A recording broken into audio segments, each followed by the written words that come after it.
तमाम रूहानी अमराज और मसाइल के हल के लिए पीर महमूदुल हसन तौहीदी चैनल को सब्सक्राइब कीजिए। बिस्मिल्लाहिर्रहमानिर्रहीम। अल्हम्दुलिल्लाहि वहदा वस्सलातु वस्सलामु अला मन ला नबिय्य बअदा वला रसूल बअदहु वला मासूम बअदा। अम्मा बाद, मोहतरम भाइयों और बहनों, अस्सलामु अलैकुम वरहमतुल्लाहि वबरकातुहू। जैसा कि आप जानते हैं कि मारूफ एंकर पर्सन सैयद इकरारुल हसन साहब ने जो अरसा दराज से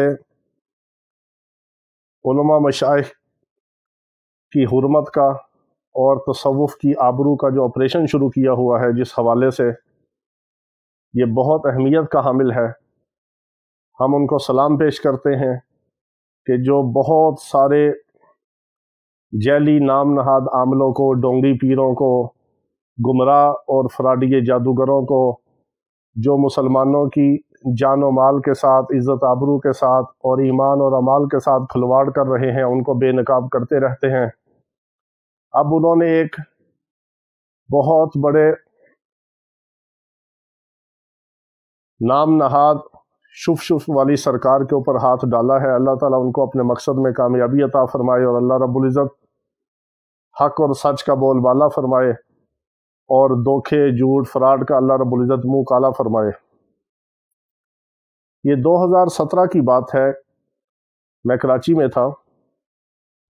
जामिया बिनौरी आलमिया के मारूफ आलिम दीन हज़रत मुफ्ती मोहम्मद नईम साहब रहमहुल्लाह जो अब इंतकाल कर चुके हैं, मुझे अक्सर अपने घर में, अपने इदारे में बुलाते थे। लाहौर से आने जाने का बायर टिकट भी देते थे और उनके कोई ख़ास जो मरीज़ होते थे उनके इलाज मुआलजे के लिए मुझे लाहौर से बुलाया करते थे वो।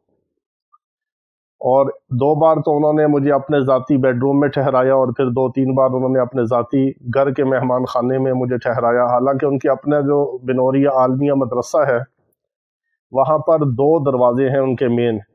एक बाबे अब्दुल अलीम है, एक बाबे नईम है, यानी एक उनके वालिद साहब अलैहिर्रहमा के नाम पे दरवाज़ा है, एक उनके अपने नाम पे बड़ा दरवाज़ा है। उन दोनों दरवाज़ों के साथ जो बगली कमरे हैं, वहाँ पर 2 आमिल उन्होंने बिठाए हुए हैं जो रूहानी इलाज मुआलजा करते हैं और काफ़ी रश होता है उनके पास भी। इसके बावजूद भी हज़रत मुफ्ती नईम साहब रहमहुल्लाह जब कोई बड़ा केस होता था जिन्नात का या जादू का, उनका कोई अपना करीबी अजीज़ों में से, कोई मुतल्लिकीन में से, फिर मुझे लाहौर से बुलाया करते थे। तो 2017 में हज़रत मुफ्ती नईम साहब रहमहुल्लाह के ऑफिस में मैं उनके साथ बैठा हुआ, उनकी नशिस्त के ऊपर बैठा हुआ, उनके साथ गद्दी के ऊपर उनको दम कर रहा था। तो उनसे मुलाकात के लिए ये सैयद इकरारुल हसन साहब मारूफ एंकर वहाँ पर तशरीफ़ लाए। तो मुफ्ती साहब ने मेरा भी तारुफ़ करवाया, मेरे साथ भी सलाम दुआ हुई। तो फिर उन्होंने मेरे साथ 1-2 तस्वीरें भी बनाई और मुफ्ती साहब ने हंसते हुए मजाक में तारुफ़ करवाया कि ये हमारे आमिल हैं, हमारे दोस्त हैं, हमारे मोहब्बत करने वाले हैं, लाहौर से हम इनको स्पेशल बुलाते हैं और ये वाहिद ऐसे आमिल हैं कि हम समझते हैं कि कराची में इनसे बड़ा आमिल नहीं। ये उनके बकौल। और सैयद इकरारुल हसन साहब से उन्होंने तारुफ़ करवाया कि ये वाहिद ऐसे आमिल हैं कि जो ना हंडिया का अमल करते हैं, ना कोई झूठ बोलते हैं, ना फ्रॉड करते हैं, ना कोई शुबदाबाजी दिखाते हैं। कुरान और सुन्नत के मुताबिक कुरानी आयात के साथ जिन्नात और जादू के मरीज़ का दम के ज़रिए इलाज करते हैं और अल्लाह रब्बुल इज़्ज़त इनको शफ़ा अता फरमा देता है। तो मेरी भी 2-4 मिनट उनके साथ सलाम दुआ हुई, गपशप हुई। फिर मैं भी मसरूफ़ था, मरीज़ों का रश था काफ़ी। इस तरह बात करने का मकसद ये है कि सैयद इकरारुल हसन साहब को हम अरसा दराज से देख रहे हैं कि वो मुख्तलिफ़ शहरों में, मुख्तलिफ़ देहातों में, मुख्तलिफ़ जंगलों में, मुख्तलिफ़ बस्तियों के अंदर वो जाते हैं और विद प्रूफ वो कार्रवाई करते हैं। वहाँ पर पहले अपने बंदों को भेजते हैं, प्रॉपर तरीके से वो सबूत इकट्ठे करते हैं, फिर उनको बेनकाब करते हैं। जो गुमराह किस्म के लोग हैं, धोखेबाज हैं, फ्रॉडिये हैं, ईमान, जान और आबरू, इज़्ज़त के लुटेरे हैं और धोखेबाज हैं, जिनको कलमा नमाज तक का नहीं पता, दीन का नहीं पता, अल्लाह रसूल का नहीं पता, और वो रूहानी इलाज मुआलजे के नाम के ऊपर लोगों के ईमान के साथ भी खिलवाड़ करते हैं, जान और इज़्ज़त आबरू के साथ भी खिलवाड़ करते हैं। अब उन्होंने जो शुफ वाली सरकार के ऊपर हाथ डाला है, ये हम समझते हैं कि ये वक़्त की अहम तरीन ज़रूरत थी।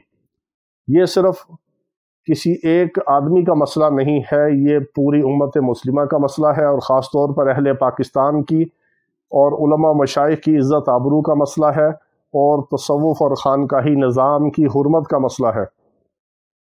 کیونکہ جب لوگ ایسے ڈونگی لوگوں کو، دھوکے بازوں کو، شعبدہ بازوں کو، فراڈیوں کو دیکھتے ہیں ہاتھ سے ایسے ایسے کرنا، جیسے بچے بچپن میں کھیلتے ہوتے تھے کہ وہ بوتل سے جن نکل آیا اور ہاتھ سے ایسے کیا، یہ ساری حرکات اور سکنات ساری شعبدہ بازی والی ہیں۔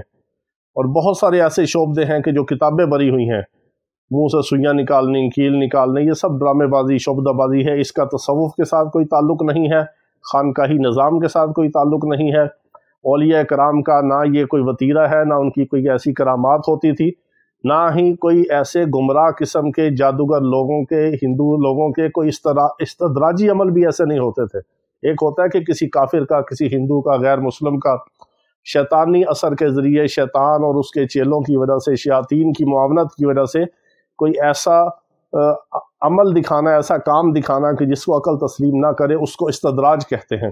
اور جو اللہ کے نیک بندے کے ہاتھ سے کوئی ایسی حرکت سرزد ہو جس کو عقل اور سمجھ تسلیم نہ کرے، اس کو کرامت کہتے ہیں۔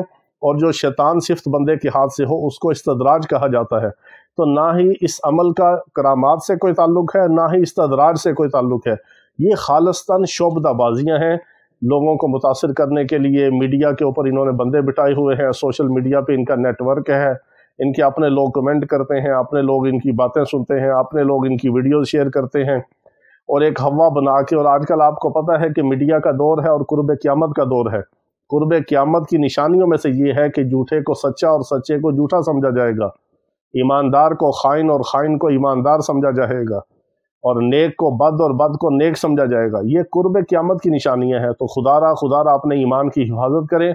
ہم سید اقرار الحسن صاحب کی اس معاملے میں بھرپور تائید بھی کرتے ہیں، حمایت بھی کرتے ہیں، اور ان کے لیے دعا گو بھی ہیں کہ اللہ رب العزت ان کو استقامت عطا فرمائے، ان کی حفاظت فرمائے، اور اللہ رب العزت حق بات کہنے کی، سننے کی، سمجھنے کی، اس پر عمل کرنے کی توفیق عطا فرمائے، اور ہر قسم کے دھوکے سے، فراڈ سے، چاہے وہ ایمان کے نام پہ ہو، اسلام کے نام پہ ہو، اعمال کے نام پہ ہو، اور علاج معالجے کے نام پہ ہو، اللہ رب العزت پوری امت مسلمہ کی حفاظت فرمائے۔ وآخر دعوانا ان الحمدللہ رب العالمین۔